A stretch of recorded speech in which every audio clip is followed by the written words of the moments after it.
Good morning, good afternoon, good evening, everyone.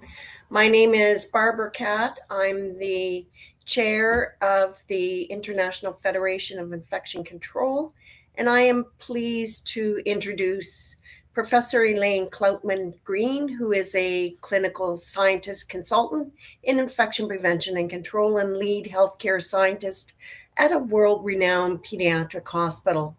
And Professor Cloutman-Green holds an honorary professorship at UCLA and was awarded the British Empire Medal in 2021 for her outstanding services to healthcare. Since 2004, Elaine was starting her clinical scientist training in microbiology and really has dedicated her career to protecting patients through science and innovation. In fact, her PhD research explored the role of the environment in healthcare and healthcare-associated infections, leading to the development of rapid diagnostic and infection control tools which are used today in many hospitals. Elaine is a fellow at the Royal College of Pathologists and a Higher Education Academy and serves as an expert advisor for the National Institute for Health and Care Excellence. She is also the chair of the Environmental Network and a member of the Science Quality Assurance Group for the Health and Safety Executive. Please warm welcome Professor Elaine Cloutman-Green as we talk about the role of the environment in the transmission of infection and how we as professionals can intervene. Go ahead. Thanks, Barbara. That was an amazing introduction. I always feel like it sounds more impressive on paper than it does in real life. But I am always grateful to have a bit of time to talk about something that I feel so passionately about. And that really is, what can we do in terms of understanding the role that the environment plays and then using it and that knowledge in order to make our patients safer. So thank you for everyone for tuning in. We're going to talk a little bit about, do all organisms have similar risk profiles? Like, can we use the same approach to every organism we encounter? Are buildings all the same? So actually, is there something that we need to do differently in an intensive care environment versus something like mental health, for instance? And then we're really going to focus on what are the kinds of things that we can do in order to identify a problem, respond to that problem, and then remove that risk. So hopefully by the end of this talk, you'll get some ideas for what your toolkit could contain. So when I'm talking about the environment, I just thought it was worth talking about exactly what I mean. So I'm talking about air in terms of our mechanical and naturally ventilated environment. So everything from an intensive care unit that may have a fully mechanically ventilated space to some of our older units that have natural ventilation via windows. When I talk about water, I'm talking about all kinds of water sources, and that can be everything from kind of your sink, your shower, but also things like bubble tubes and equipment like heater cooler units that have water within them. And then surfaces, we often focus very closely on like the patient bedside, but when I'm talking about surfaces, I'm talking about both near patient surfaces, but also shared area surfaces. So your nurse's station, your medication room, spaces where your, in my case, parents of your patients will congregate. So it's really everything that's within that built environment space. And the reason that I talk about this so much and why I care so deeply about it is when we talk about risk assessment, this is my 9-box mental risk assessment that I will tend to go through when I'm thinking about what's going on and I'm reviewing a result. So I also act as the infection control doctor for my trust. So I'm involved in the outbreak management. I'm involved in all kinds of aspects of what happens in response to environmental failures. And when I get a patient acquisition, I'm thinking about what the routes of transmission are, what the patient loads are. As I said, I work in pediatrics, so my patients will have different loads in terms of organisms to what you might get in an adult space, especially linked to things like viruses when they're encountering viruses for the first time. When if you're in a more adult space, your adults may have seen these viruses multiple times. So even if they do get an infection, they've got an immune response that dampens down some of that loading. I think about things like environmental persistence, the infectious dose, whether my patients are in a colonized or infectious state. So actually how much of a silent source might I have going on. I work in a tertiary referral center, so I think a lot about my patient susceptibility. What is their current immune condition? What are they in terms of their age? So have they got maternal antibody? Are they out of that window and therefore don't yet have the ability to produce their own? They're not able to have vaccinations just yet. So what does that look like? Timing of infection is really interesting. So within the UK, we use a 48-hour cutoff for many things, but I know that all of you will know that obviously a lot of viruses don't use a 48-hour cutoff. And so how do we think about it? And the types of surveillance that we do. But you can see that a lot of that is focused on the patient and the organism. And so what I want to talk a little bit more about today is, does that work? So often we are very focused on person, place, and time in terms of our traditional acknowledgement of whether we've got an outbreak going on, whether we've got linked cases. Those are the kinds of thought processes we often go through. But when you look at some of the publications, and this is a really nice C. diff outbreak that was published a couple of years ago now, and you can see that the black bed was the initial patient who then got C. diff infection. Day one, the bed turns red. So this is following a longitudinal. And you can see that that patient then got discharged. A patient then went back into that bed, a blue patient. They didn't get C. diff infection. You then waited until you had an orange patient who then went back into that same space and went on to get CDI. And if you looked at this using that lens of person, place, and time, you would not necessarily think that you had linkage between those cases. However, environmental outbreaks often are low level. They occur kind of sporadically over time, and you will often not necessarily fulfill those person, place, and time triumvirates. And I think it's important to think about why that might be. So I think it's really important to acknowledge that not all patients are the same. So in my case, and I'm going to use my case because obviously it's the one I'm most familiar with, I have a patient at the moment who's been with us for over 5 years.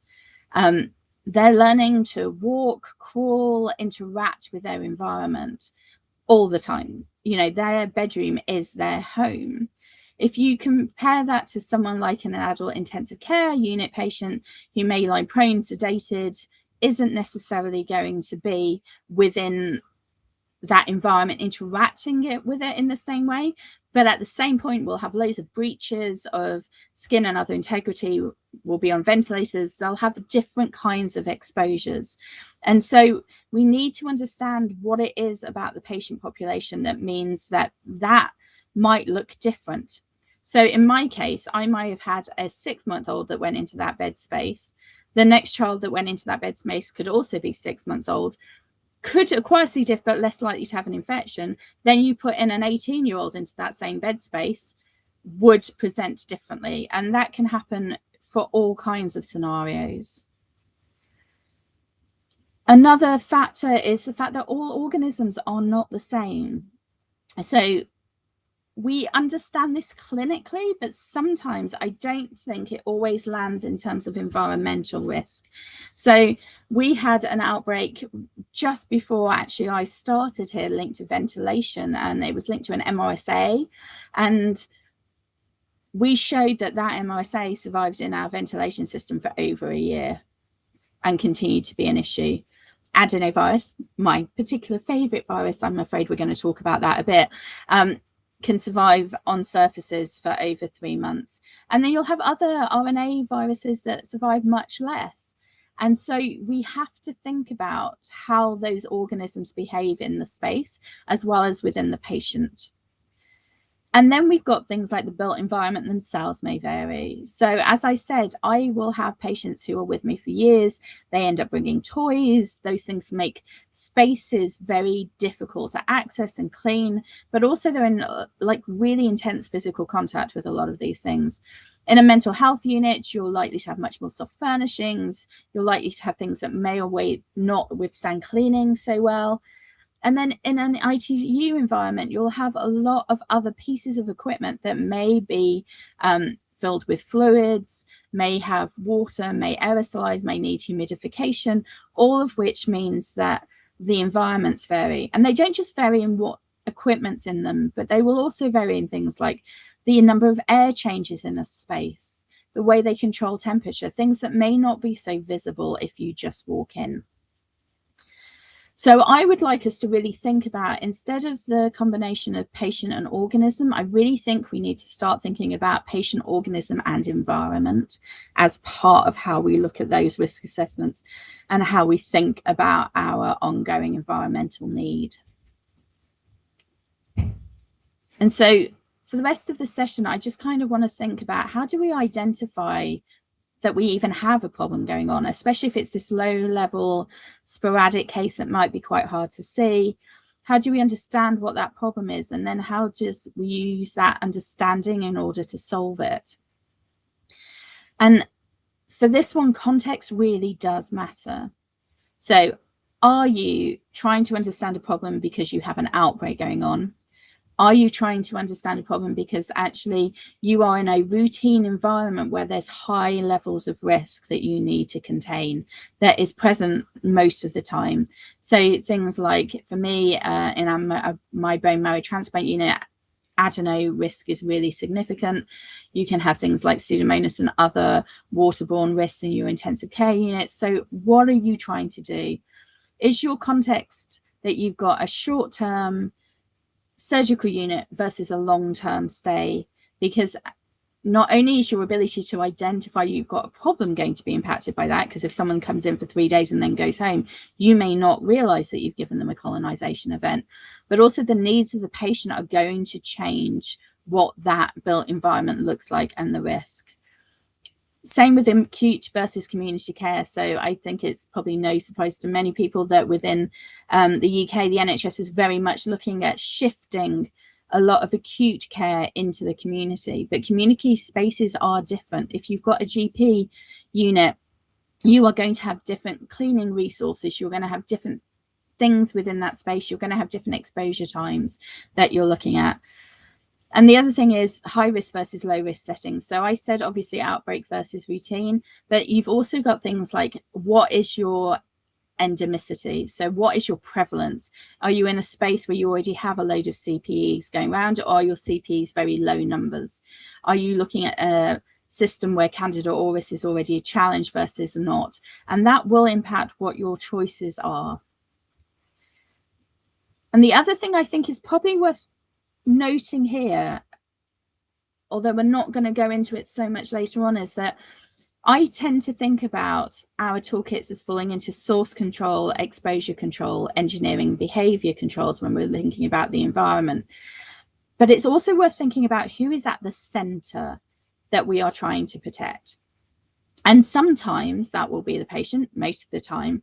But if you've got something like a measles outbreak that's going on, then actually you're also going to have things like your staff at the center of that.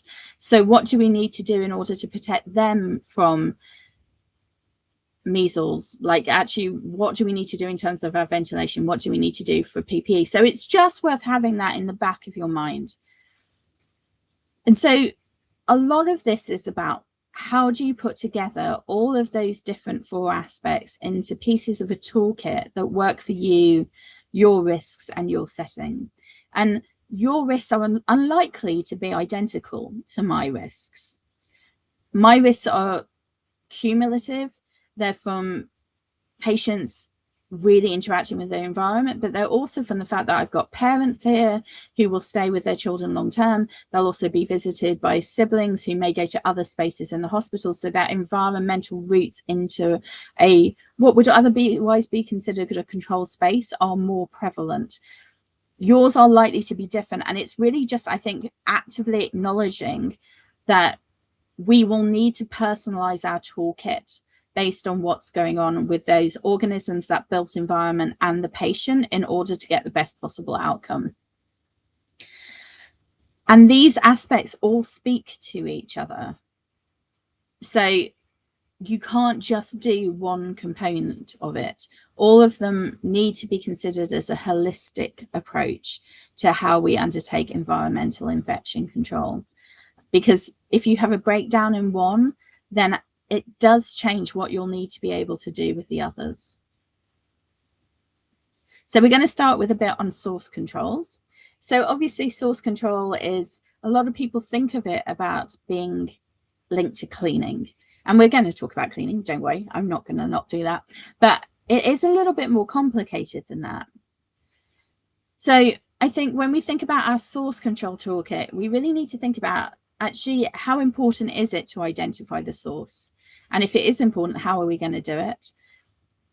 Understanding that actually the risk is dynamic. So it isn't the same risk at all points on all days. And so if you're going to go out and try to identify a source, then you need to understand that it may not be enough to try to do it just the once.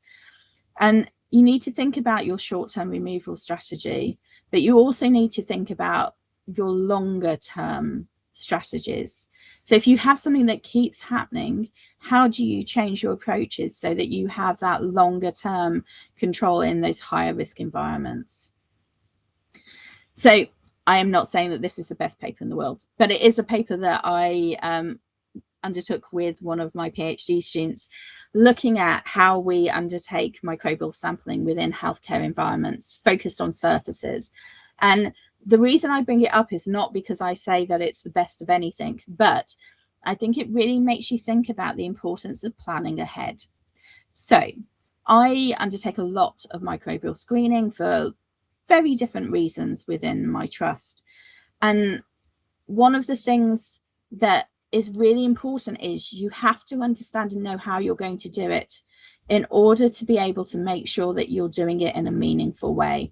And that often means that you can't just go, oh, today I have found I might have a risk with X organism, because you will need to think about how that organism transmission routes act differently to something else that you may have spread in the past. So a really good example of this is if I have a new CRE acquisition, I will first go and screen my sinks in that space. And if I find it in my sinks, I then do a wider screening strategy to see where else it will have got to. If I don't find it in my sinks, actually, it's almost, I've never shown it to then be an environmentally mediated outbreak, because obviously kids interact for different reasons. That isn't what I would do for an MRSA. For an MRSA, I'm really often looking about things like oxygen cylinder sources, high touch surfaces. And if I'm doing something for a virus, a norovirus, I will do something else completely different again. And so it's about embedding that planning before you actually need it, so that you know that when you're going out to find something, you're doing it in a way that has meaning. And the other reason that it's important is because there aren't nice interpretation criteria for a lot of these things that is very different to a clinical environment, where actually the clinical testing interpretation criteria are usually pretty set. So on my right, I've got a flow diagram, and these are for adenovirus results from the environment, but these didn't exist in terms of how to interpret an environmental molecular screen. So we had to go out and do like 3 to 5 years worth of work to work out actually how to interpret it in a way that was clinically relevant. And even if you look at things like bacteria, actually there are lots of different cutoffs out there based on the organism, based on whether you're taking it from a surface, whether you're taking it from the water, whether you're testing air. And you need to know what that is before you go and do your testing. That's an entirely different talk in itself, but if anyone wants to chat about that at any point, I'd be really happy to. And this is work that was done with another PhD student of mine, Dr. Sam Watkin, who graduated quite recently. And it comes from, like, I'm a complete geek when it comes to this stuff. I completely acknowledge that. There was an amazing paper that I loved that looked at inoculating surfaces in an intensive care unit with cauliflower mosaic virus DNA. And it never really got replicated, but they looked at how far it spread during kind of a period of a few hours to a few days. And it didn't ever get replicated because I think people were worried about like viral DNA extraction, and techniques had moved on quite a lot by the time Sam joined me as a PhD student, and we were able to synthesize artificial DNA. And in homage to that paper, we synthesized artificial cauliflower mosaic virus markers, and we put them in 3 different places. So a treatment room where it was on a computer mouse that only a staff member would use, a reception area on a play table that only the kids would use, and within an isolation unit on a bone marrow transplant day chemotherapy unit, just to see where things would spread and move. And I inoculated about 7 in the morning, and we sampled about 7 in the evening, and then every day about 7 in the evening for 5 days after that.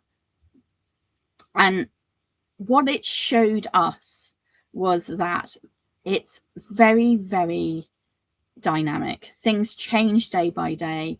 And the thing that actually worried me most was that you got coalescence of all 3 markers on some same surfaces. And so it doesn't mean that all of your risk is just linked to one space. It does show you where your high points of coalescence might be. So we put the markers on those 3 spaces, but we sampled another 46 outside of that. And the most interesting thing to me, and I think that I hadn't expected, was we all did this on an inpatient hem-onc unit, and a day hem-onc unit, a day cardiac unit, and a cardiac intensive care.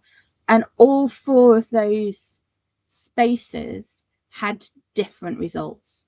And I apply the same cleaning rationale to all of them.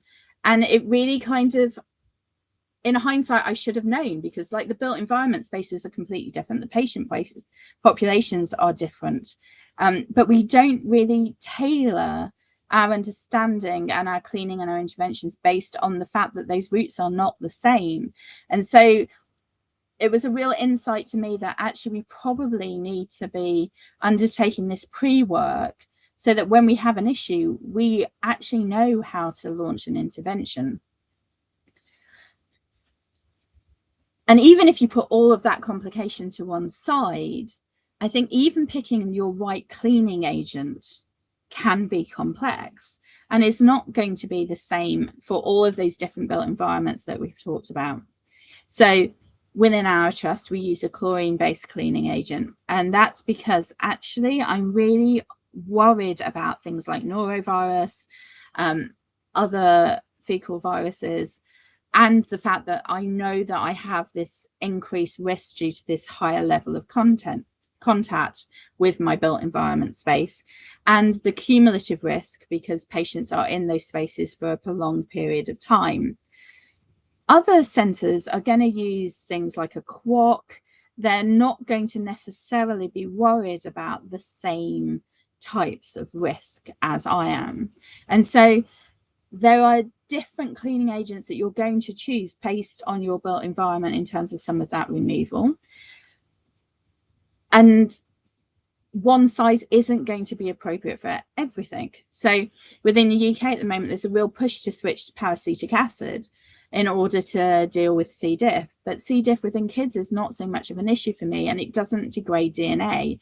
And I use molecular screening. And so that means that the choice for me is likely to be different to the choice that you might make in an adult centre. And even the frequency and the surface profile of what you're cleaning needs to come into play on top of the agent. So if you are really worried about CPEs and sinks, then you probably need to look at how you clean your sink in quite a specific way. Like we spent a lot of time looking at how we apply our cleaning agent so it's at the right concentration so that it actually does the right level of removal. If that's not what you're worried about, if what you're worried about is the specific bed and bed area that your patient is in, you're likely to make a different choice about how it's cleaned and the frequency with which it's cleaned in order to do the right kind of risk management for your type of source control. But you need to know what that organism is and how it's going to behave and how your patients are going to be spreading it around in order to make those decisions. And so cleaning isn't a simple thing. It requires quite a lot of thought to go into it in order to make a cleaning strategy that works to deliver what you think it should. So when you're thinking about surface decontamination, I think it's really important to think about things like your application technique. Are you using a pre-bought wipe where actually, as long as it's stored correctly, you know what the concentration is? Are you using a spray bottle which could get back contaminated? Are you thinking about multi-stage requirements? Because actually you need to remove some of your protein loading for your disinfectant to be able to work. How do you manage that? You need to think about how your surfaces will respond to your cleaning agent, especially if you're doing it in a place that has some soft furnishings, if it's not such an acute care kind of setting. And it's not just the materials, it can also be the texture for how well the cleaning agent will get into very textured materials. And I think one of the real things that people tend to forget, at least I feel they forget in the UK, is that it's not just cleaners who clean.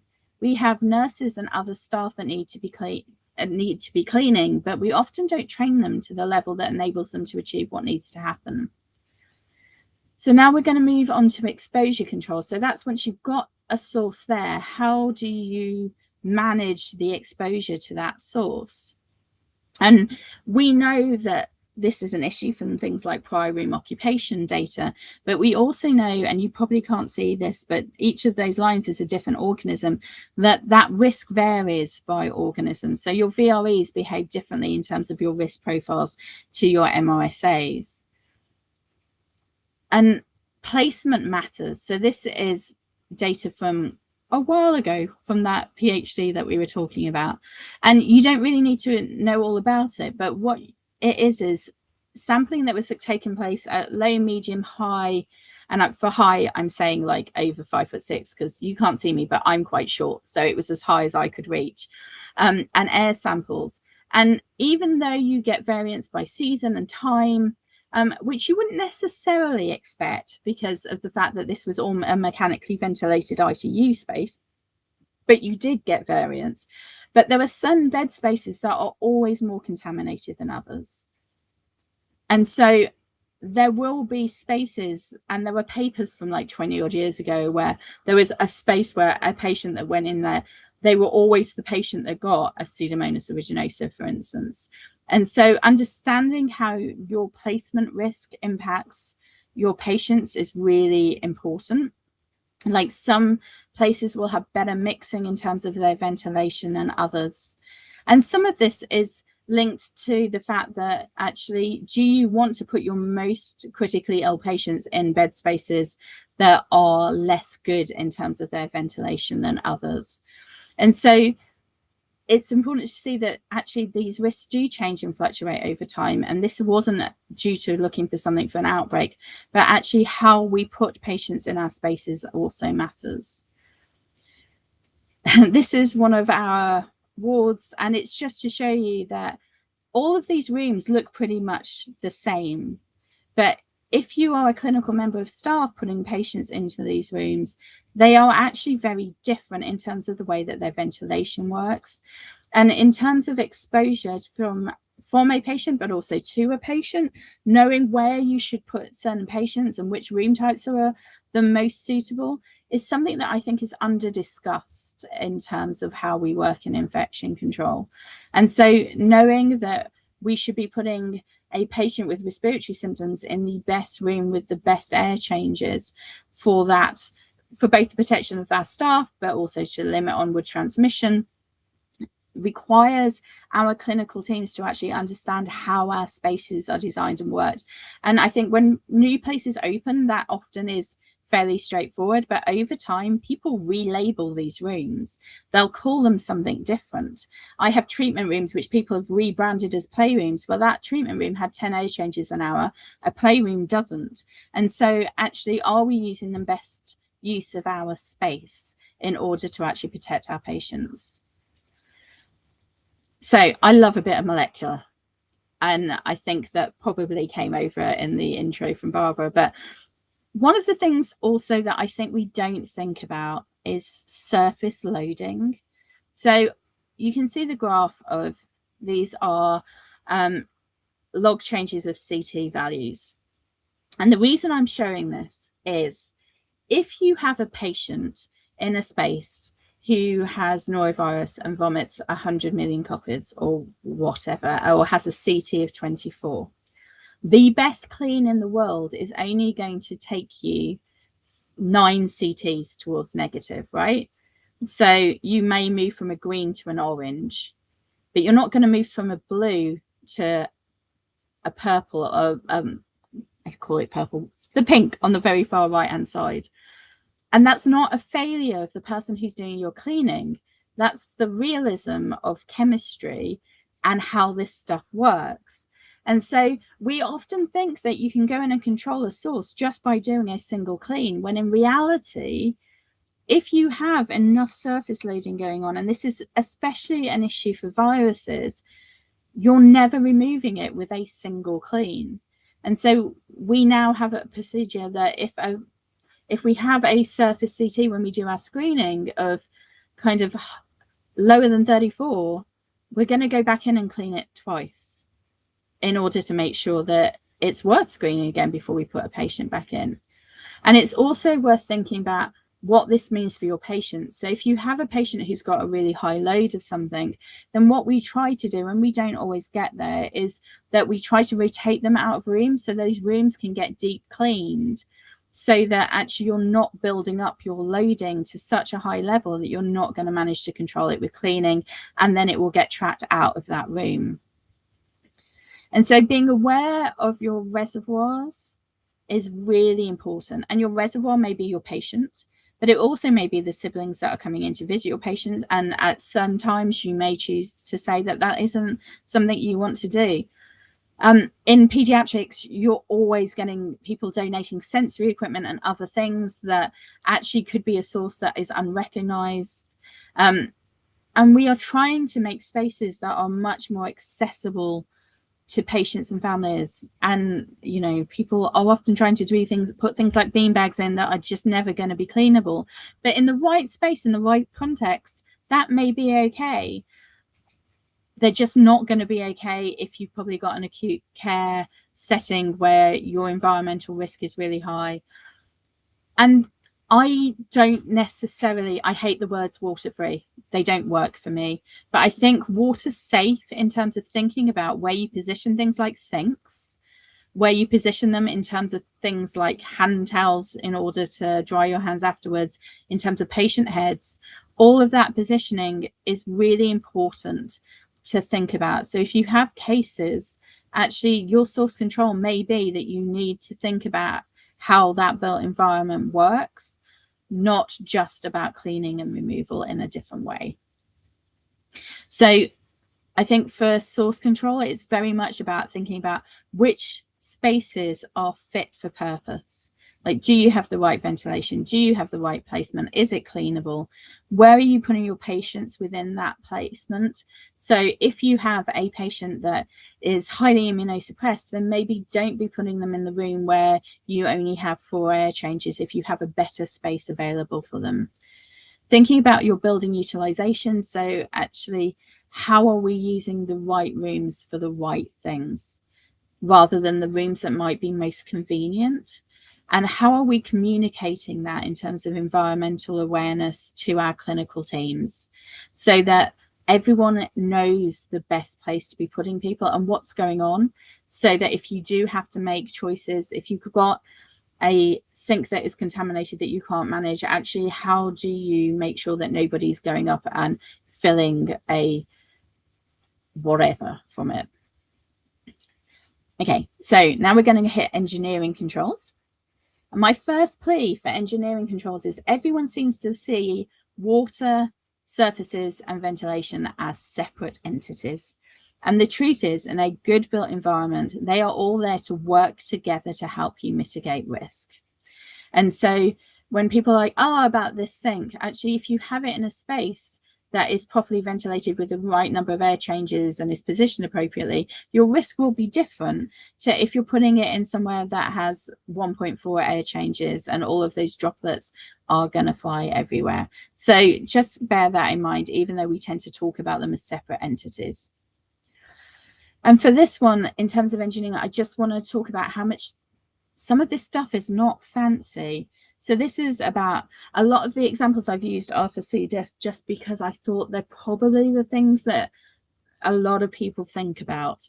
And it seems better to use one type of organism all the way through to talk about it rather than doing two scattergunned in the approach. But this is about C. diff, and it's from a paper that's about toilet plumes. I spent more hours than you probably, as a sane person, would want to, talking about how do I get a toilet seat lid put on top of toilets that are in environments.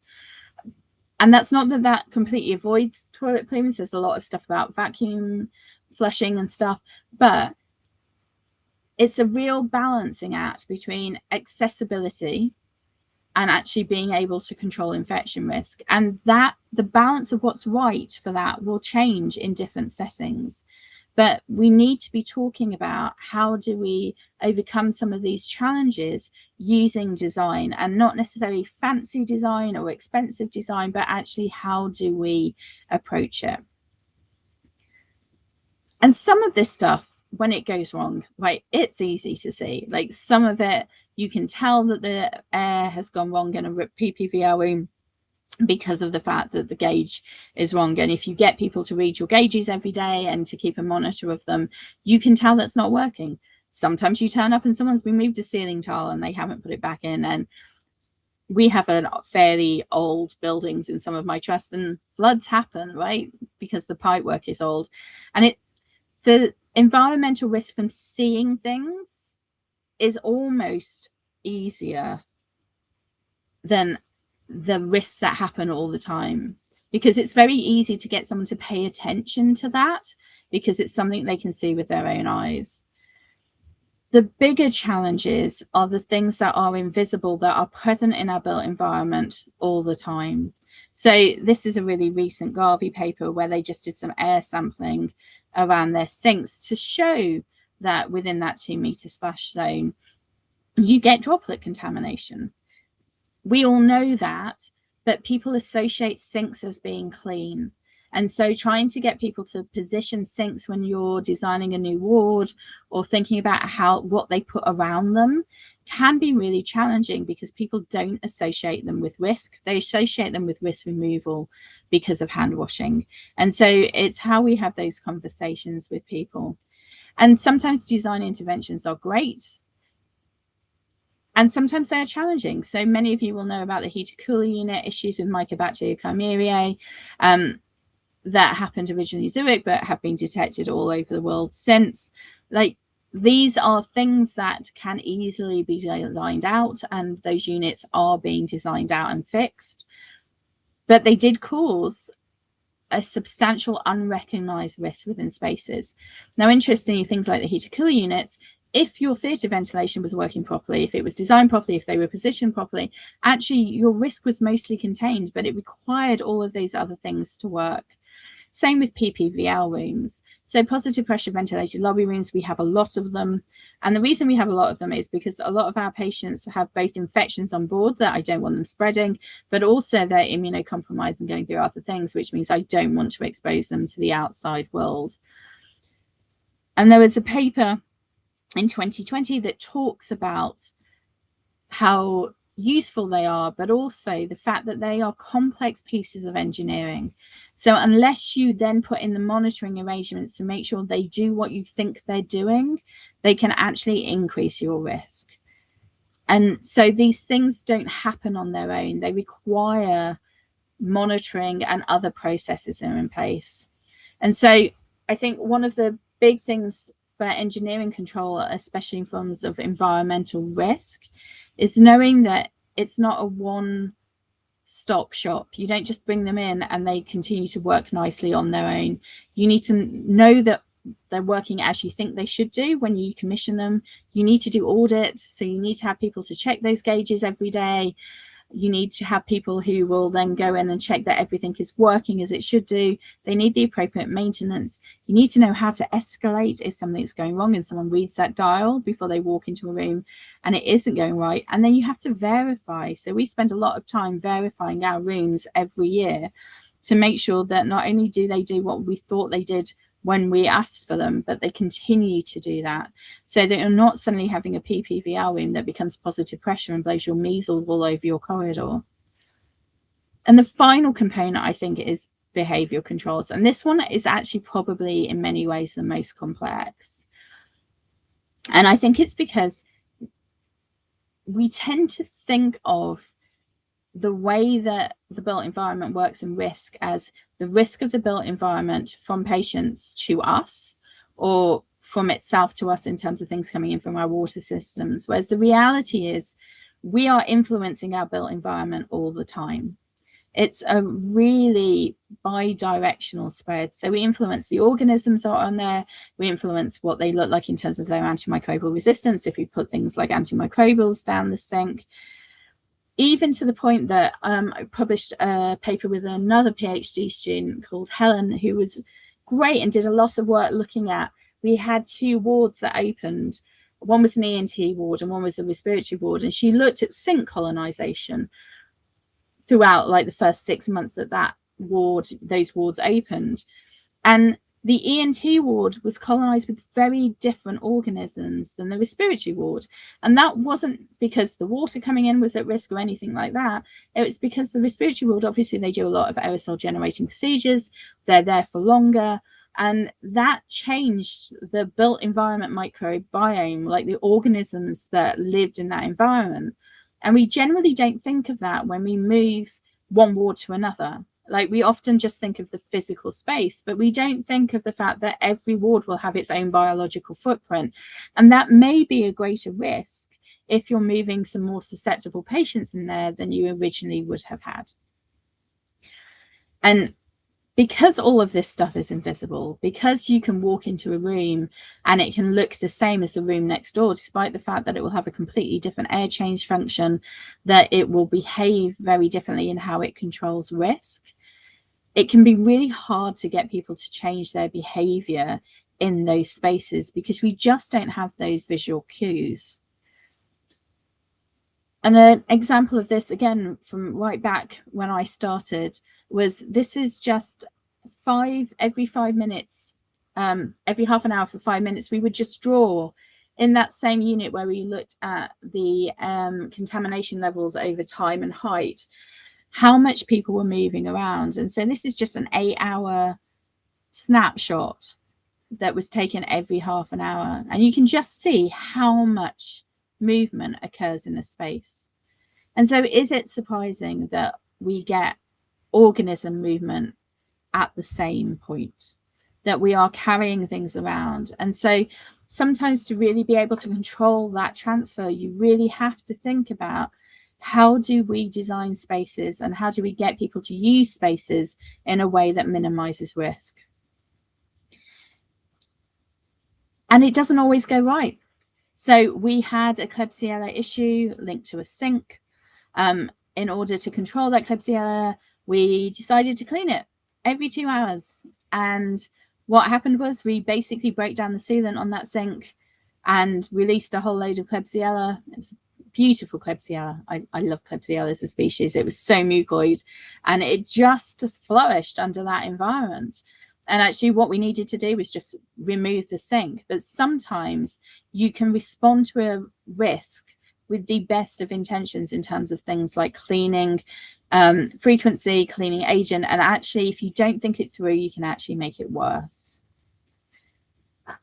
And so I just want to kind of finish on a note of the fact that you need to think about all of these 4 components but not all of them will have the same level of impact in all of your settings. And we are all resource limited. And so it's really important to think about how we get the most control for the resource that we have. And these things are not cost free. So it can be easy to think that we just need to make patients sit in isolation and that we're really going to restrict contact. But in a world like mine, where children are developing, I would cause them long-term developmental harm by restricting them in a room and restricting their contact all the time. So where that sweet spot in terms of risk control lies will vary very much depending on what you've got going on. And I really like this paper from Carling, which basically shows, and obviously this is a model, this isn't like true captured data, but if you want to look at numbers of cases avoidant, then cleaning is a really important baseline. This is what we're doing all the time, irrespective of what else is going on. Level of intervention, and a lot of your things like your patient placement and stuff can act in the same way. Thinking about how do we improve that baseline so that actually we're getting general risk reduction, and then knowing what to do when you encounter specific risks that might require you to change things differently is a really important part of how we should be looking at things. And so I suppose my encouragement to us all is to go away and really try to get to know what are the options for our toolkit. What can we do at different points and different times? And how can we make sure that they are validated and understood and embedded so that when we have to start changing what we do in response to a risk that changes, that comes in, that we don't necessarily know that much about because organisms are changing, resistance profiles are changing, we already have that baseline safety really embedded in our thought processes. And finally, I just want to say thank you to all of my various teams. Like, none of this happens on its own. Like, it really takes a village to do infection control well, and it requires an awful lot of thought and challenge, constructive challenge from each other to make sure that we're trying to take the right journey together. So thank you very much for having me. Oh, thank you so much, Professor Elaine Cloutman-Green. This was amazing talk, and I just listening to your talk, and really it's about finding those balancing metrics as well, because again, it's not just one thing. And like you had mentioned, the risk control versus that sweet spot, I absolutely love. And I have a question for you, is about finding those balancing metrics. Like, how would one actually go about, especially like you're talking pediatrics and versus adults versus, oncology, when we think about some of those units, and we really need to get to know that culture within that environment. So in other words, not just the human factors pieces, the exposure controls, looking at all of it combined. Where do you think you can find some balance? So I think from my perspective, I think the key thing is to approach everything with curiosity rather than judgment. And so I spend a lot of time going into rooms and telling people that I am not the expert in that space. I'm surrounded by clinical experts and engineering experts and even patient experts in lived experience. And so I am there to bring an infection control lens, but it's about walking into those spaces with genuine curiosity about what their challenges are, what their values are, and then trying to actually co-produce pathways forward rather than walking in and being, this is how it should work for you. And I think that's the way that we have managed to get the best solutions to things moving forward. And just to add, like, you've really given us a lot more perspective. It's not just about the cleaning agents that we're using, it's the everything. So not just your exposures, your source of, for example, the source of the organism. We also need to think about the engineering and behavioral controls as well. So I really thank you for this insight.